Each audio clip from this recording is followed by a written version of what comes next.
national tour. A guy who needs no introduction to this town anyway. Our longtime friend and funny guy, Steve Bhaerman.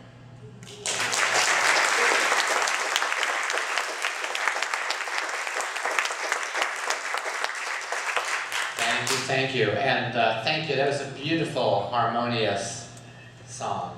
And there's no harm in harmony, so that's good. And thank you, Randall, for creating a farce field and allowing people to experience full realization. It's good to be in a place that takes humor seriously. You know, people don't take humor seriously, and yet there was a very, very famous scientific experiment that was done years ago.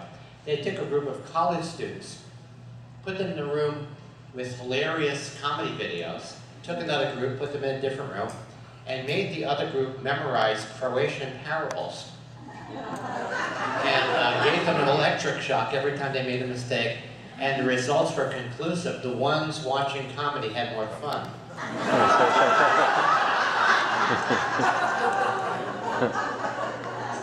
Isn't science wonderful?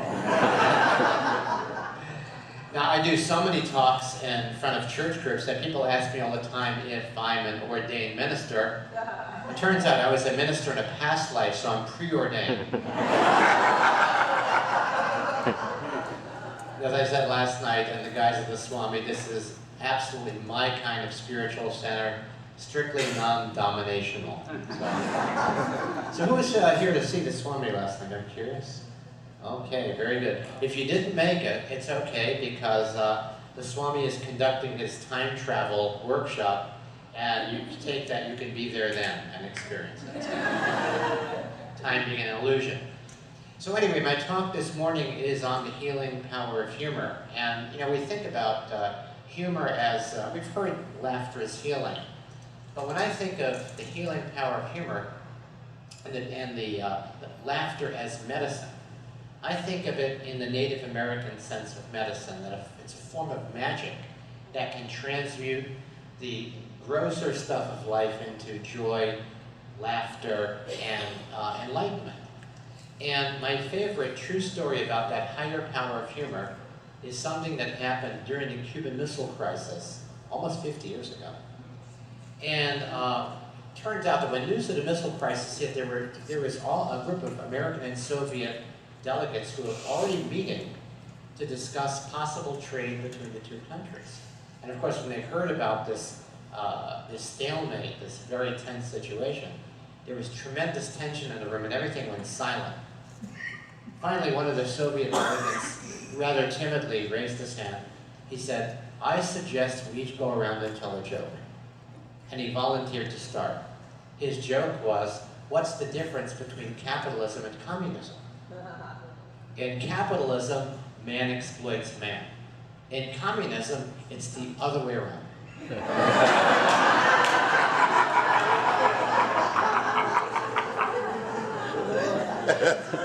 And of course, everybody laughed because the joke simultaneously busted the trance of separation and elevated everybody in the room to full-fledged human being. And they were able to continue their business in joy. So I've always held that as a high ideal of humor and the humor that I do. And so I'm going to talk about 4 healing qualities of humor. The first is that laughter and humor remind us that we're bigger than our situation. So the Swami who you met last night was born right here in Ann Arbor. I got struck by lightning during a rainstorm. I got this message. I took a workshop, a very powerful workshop, and the question, the challenge in this workshop was, what is it that you really want to do, and how long are you going to wait to do it? And I realized that was my calling to pursue humor as a full-time career. Well, at the time, I was working as a freelance writer, so I made this great declaration to the universe, and all of my writing jobs dried up instantly. I went through what I call the near-death experience. Swami's Baroque period. hiding from the landlord because we were 2 months behind in our rent. It was very, very stressful. And at that time, every morning, Trudy and I would be reading. We were newlyweds, and we were reading from A Course in Miracles, which was mentioned earlier. And one of the lessons, one morning, the lesson is you're not upset for the reason you think. And so just as this is done, the phone rings. Trudy gets the phone. She says, "Steve, it's the landlord. What should I tell him?" I said, "How about you're not upset for the reason you think?"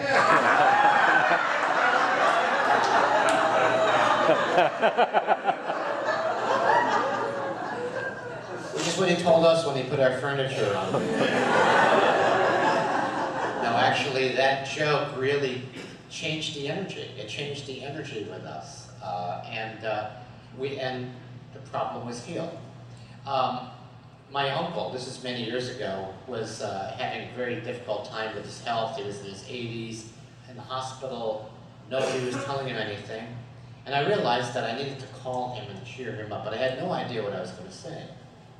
So he answered the phone, and again, a farce field appeared, and this story emerged. It was a story about a man who needed a very, very, very serious operation. He went to the finest surgeon in the country. Operation successful. Surgeon presents him with the bill. He says, "I'm sorry, I can't pay that." And the surgeon says, "Well, what about your health insurance?" He goes, "Who has health insurance?" Well, now the surgeon's beginning to get a little upset. He said, "Okay, pay me whatever you can." The guy says, "You know what? I don't have a penny to my name. I can't pay you anything." Now the surgeon's really upset. He says, "If you knew you couldn't pay, why did you come to the finest surgeon in the country?" The guy says, "Because when it comes to my health, money is no object."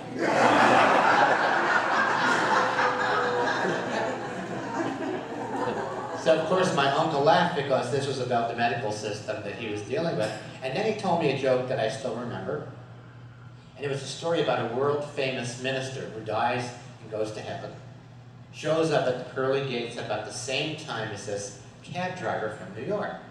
Well, let the cab driver in, but the minister is waiting and waiting. Finally, he calls over the attending angel, says, "Excuse me, I am a world-renowned minister. How come you let that cab driver in? I'm waiting out here." And the angel says, "Well, because when you preached, everybody slept. But when he drove, everybody prayed."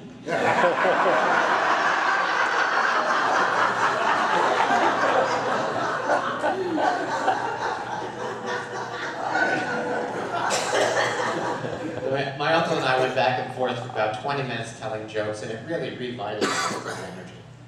So even in the most dire of circumstances, if we make the choice from the inside out to laugh about our situation, there's a spiritual space that we create, that sacred space that can't be violated.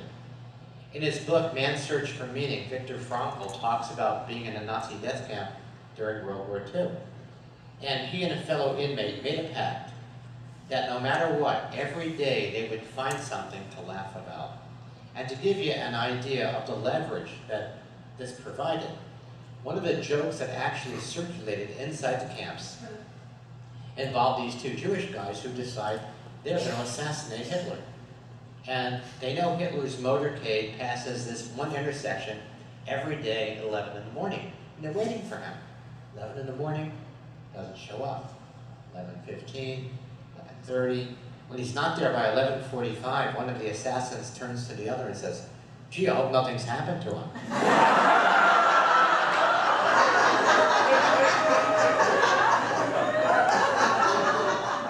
So that's leverage. That's the power of humor to remind us that we're bigger than our situation. Now, the second quality of humor is that defenseless humor allows us to create defenselessness in other people. I grew up in New York. Anybody else from New York? Oh, okay. Good. I spent my deformative years. You're from New York, okay.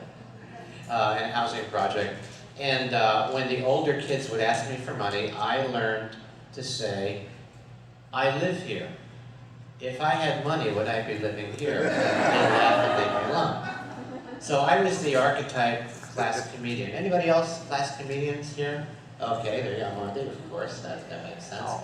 And the way you know that you're chosen for this archetype is it's the first time you're in the lunchroom and you make another kid laugh so hard milk comes out of their nose. It's a sign from God. And if you ignore that sign, this happened to me the next year, I did the same thing and peas came out of the guy's nose. I did. But like everybody else in this room, I was told to get serious. Who else was told to get serious, right? And I tried to get serious. I really did. I went to college and tried to blend in. And I'm sitting in this sociology class with 250 other very, very, very bored individuals. And I'm in this state somewhere between sleep and deep sleep.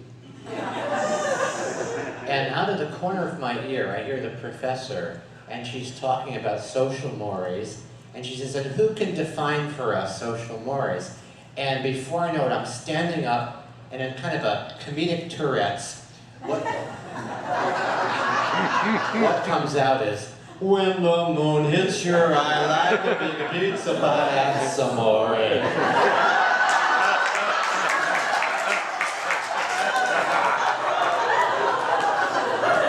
You had to be there. Everybody just laughed, except the professor who gave me a D. She gave me a D. But I earned that D. I earned it, I'm proud to say.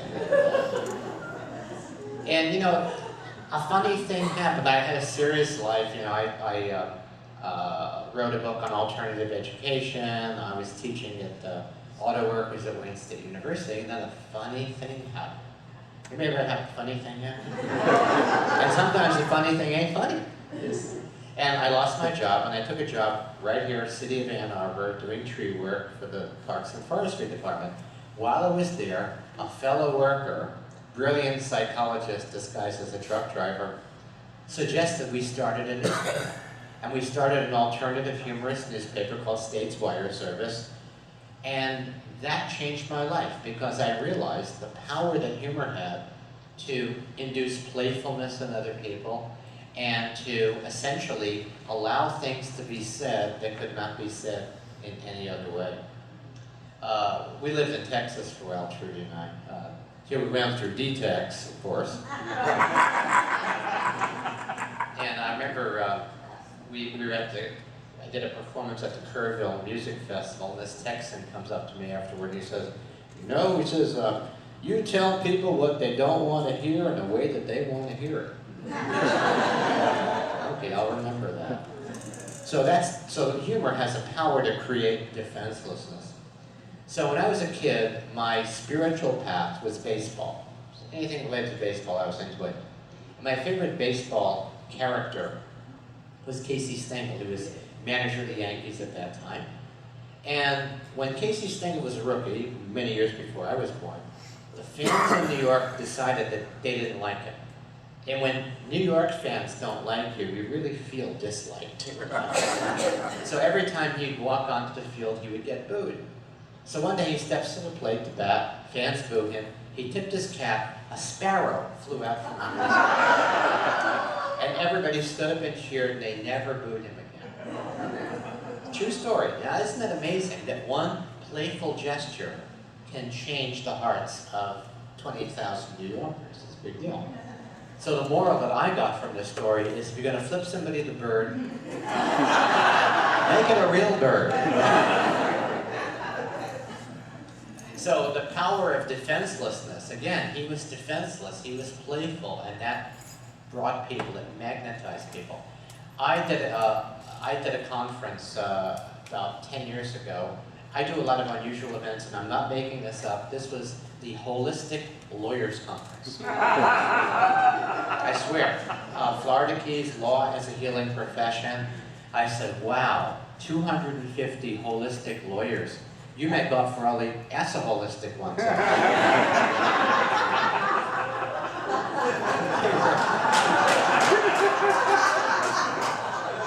They were a good group. And, so anyway, after the presentation, one of them came up to me. He told me a story. He said he was involved in a very, very contentious negotiation. And at one point, the opposing attorney made an offer that was like a slap in the face. It was an insult. And this guy's furious. And he's so upset that the only thing that can come out of his mouth is, "Nyah, nyah, nyah."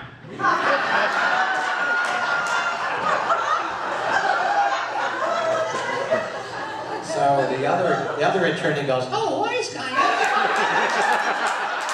They're doing Three Stooges stuff back in. And they just burst out laughing and they worked the whole thing out. So Larry, Moe, and Curly did a healing. I was once also involved in a very difficult phone conversation. And you ever in a situation where every word you say digs the hole deeper? That was in that. Finally, I hung up the phone. And if you're from New York, you understand that all of these street schoolyard games, there's a concept called do-over. Somebody called it do-over, right? I went, do-over. So after I hung up the phone, I called the person back. I said, "Hi, this is Steve Bhaerman. Did someone just call you pretending to be me?"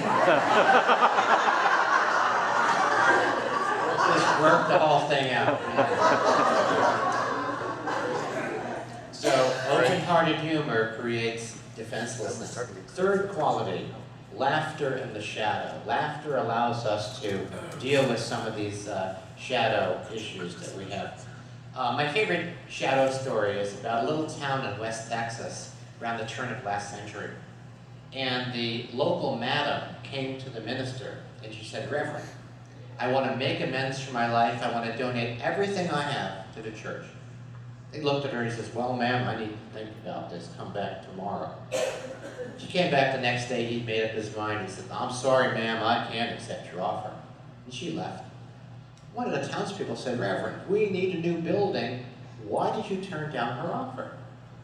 The minister said, "Because her money is tainted money." The guy looked at the minister and said, "What do you mean her money? It's our money." Right? That one always works. Because that's what laughter does. It kind of equalizes everything. It kind of simultaneously busts us down and elevates us to human. Of course, the other aspect of the shadow are the things in our lives that have been challenging. And I've been very, very fortunate. I grew up in a loving family, but I did have a Jewish mother. The archetypal Jewish mother is a great cook who worries about everything. So my mom was 1 for 2. She worried about everything, except for cooking. She was not naturally gifted as a cook. Now, sometimes when you're not naturally gifted, you seek to overcompensate. So she overcooked everything. And I think in her generation, there was a belief that there was something very dangerous in vegetables. And whatever that was had to be cooked to death. I didn't see a green vegetable till I was an adult. They're khaki, that's how they come out. Right? But she was a wonderful person who worried about everything. And when I took my job here doing tree work, I was taking down trees that had Dutch elm disease. Not making this up. My mother was afraid I would catch Dutch elm disease. That's how nature-oriented we were in Brooklyn. They say a tree grows in Brooklyn. We never saw it. I said, "Mom, people don't get Dutch elm disease. Dogs get it." She goes, "Dogs get it." She was worried about Buster. "Well, what happens to dogs?" I said, "They lose their bark."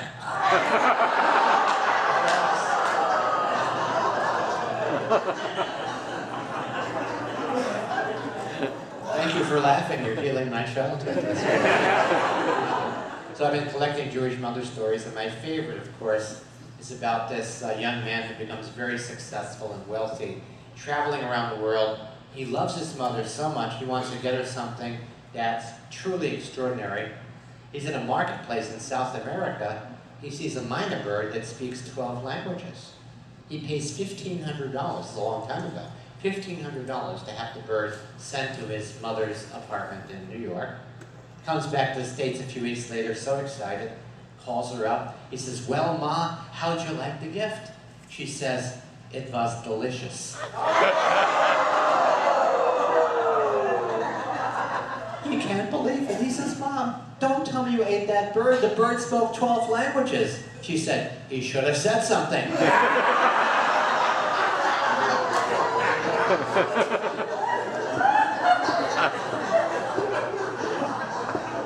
You're healing my shelter. I like this. What was that? A minor mistake. That's what happens when these farce fields happen. It's just, you never know where these kind of emerge. So anyway, so laughter is a great way to deal with the shadow pieces. And finally, and most importantly, I think, laughter is a reminder that life is a joyful experience. There's a very well-known story about a monk whose job it is to translate the ancient scrolls and documents. And he's down in the catacombs doing his work, and the other monks hear a scream. They come running down, and the old monk is shaking, and he's saying, "It says celebrate, not celibate."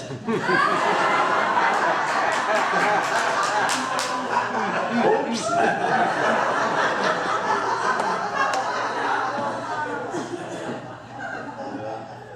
It's a typographical error. And you know, the funny thing is that, you know, we've become so cautious about, you know, political correctness. You know, I can't say that somebody is dumb. I have to say they're clue deficient. But it's important to recognize that we have so much to celebrate, and celebrating the differences that we have in a loving way. It's really very important. And so there's this very famous representation of heaven and hell as it applies to the countries in Europe. In heaven, the police are English, the mechanics are German, the cooks are French, the lovers are Italian, and it's all run by the Swiss. In hell, the police are German, cooks are English, mechanics are French, the lovers are Swiss, and it's all run by the Italians. So part of what I would hope that we all get out of today is that laughter is such an important thing, and if you simply invoke the spirit of laughter, jokes will show up. We call them farce fields, will show up in your space as if by magic. And healings will take place. Years ago, Trudy and I, when we lived in Texas, we were at our favorite Chinese restaurant, great place. And one day, Trudy bites down, and there is a piece of steel wool in the stir fry. And we was called the waiter over, and they was very, very, very embarrassed. It was one of those very uncomfortable situations. And they gave us our meals for free. So now, we always carry steel wool now. But it was an uncomfortable meal because, again, they took such great pride in their food, and this was an embarrassing moment. Finally, of course, there was no check, but they brought the fortune cookies, and I called the waiter over like this, and I'm sure he's like, "Now what?" I said, "Excuse me, there's a piece of paper in my cookie."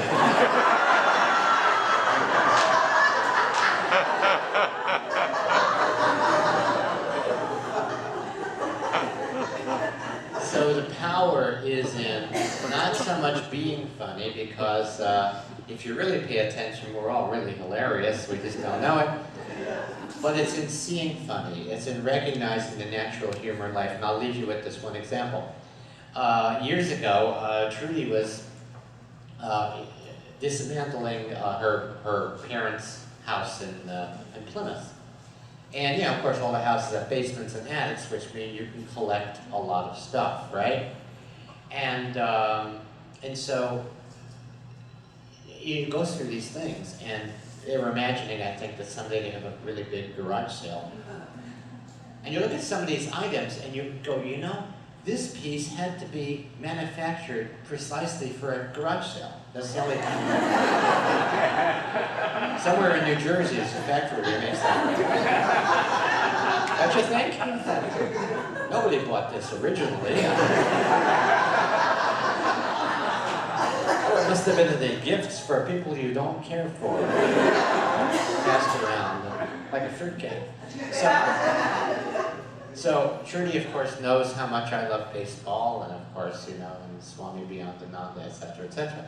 So out of all of the tons, we're talking tons. How much, I mean, how many tons, literally tons? It was an estate sale with 12 people running it, and one room with just crochet work, and one room with... Out of all of this stuff, one piece of baseball memorabilia. It's a Kellogg's Cornflake Yogi Berra baseball card. And it's a holographic card. So when you turn it this way, you see his face. You turn it this way, you see Yogi Berra batting. And I'm looking at this, I'm doing this, I'm saying, Trudy, there must have been probably over history more than 100,000 different baseball cards. I said, of all of those, the one you get me is a shape-shifting yogi. The natural sense of humor of the universe, you know. So if God is laughing, who are we to not laugh with God? Thank you, and may the farce be with you. Yes.